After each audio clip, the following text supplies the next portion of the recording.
বাংলাদেশ না, বাংলা বলতে কি বুঝায় আর বাংলাদেশ বলতে কি বুঝায় এটা এখন বাংলাদেশি মানুষেরা বুঝে গিয়েছে। তো আমিও চাই যে জাতীয় সঙ্গীতটা পরিবর্তন হোক।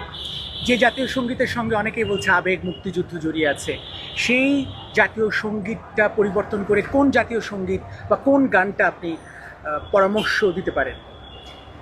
ওইটা তো ৭১-এর আবেগ, তাহলে কি ২৪-এর আবেগটা এত নগণ্য হয়ে গেল?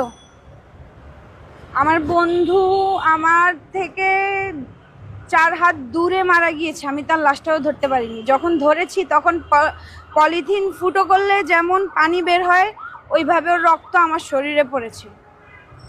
ওই আবেগ নিয়ে আমি এখনো বেঁচে আছি। ওটাকে আপনারা আবেগ বলেন, বাট আমার ভাষায় ওটা ট্রমা ছিল। আমি এখনো রাতে ঘুমোতে পারি না। ওই অবস্থাতে ৭১-এ ওই জাতীয় সঙ্গীত ঠিক আছে, বাট এখন আমরা একটু আধুনিক হয়েছি। আমাদের প্রতিবাদের